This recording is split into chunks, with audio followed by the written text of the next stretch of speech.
Staunch up.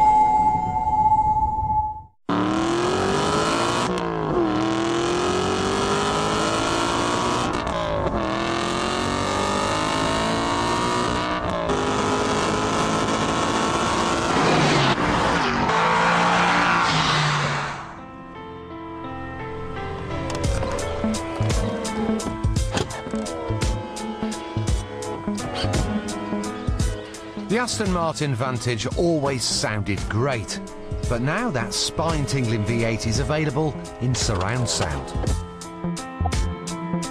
Admit it, you want one. You're probably not even hearing me right now, stunned by its lines, its proportions, its presence. It's called the V8 Vantage Roadster.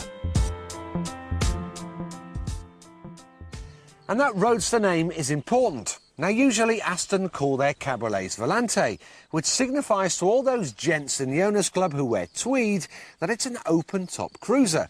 For me, Volante signifies that it's a wobbly old pudding of a car that won't handle very well. But this one's called the Roadster because it's supposed to be a full-on sports car.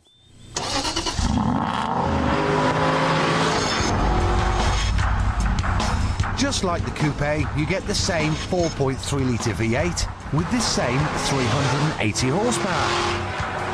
And significantly, the same figures to impress your mates down the pub. 0 to 60 arrives in 4.9 seconds, and the beast goes up to a top speed of 175. So on paper, there's absolutely no sacrifice in performance at all. So why then isn't it easy to recommend?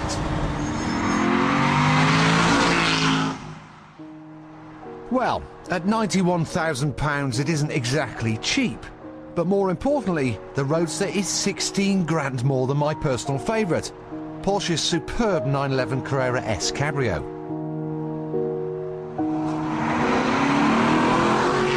So realistically, it's pointless carrying on with this test. But then again, buying a car is an emotive choice. It's never been about being rational.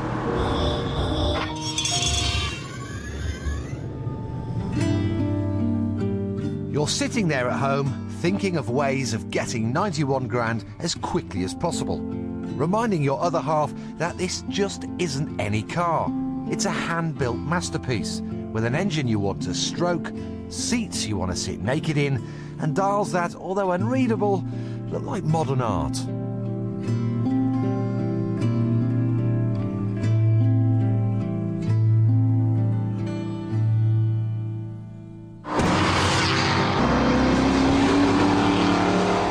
When you get bored of scaring the local wildlife to death, what you really want to know is what happens when you push the Roadster a little harder. Have Aston produced a proper sports car? Let's find out.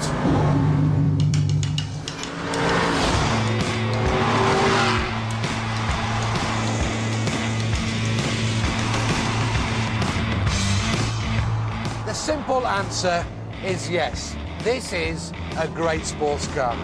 It's well engineered, the dashboard doesn't rattle, there's no scuttle shake, it feels very stiff.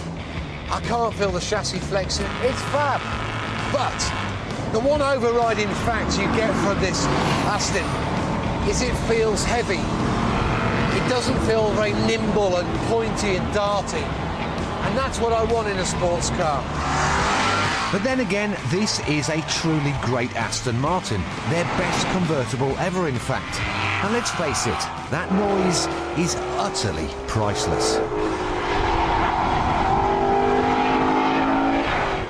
Do you know what? I love that noise, and even in vile, lurid yellow, it's still one of the best looking cars out there, and that's the mark of great design. For once, Thomas, I agree with you.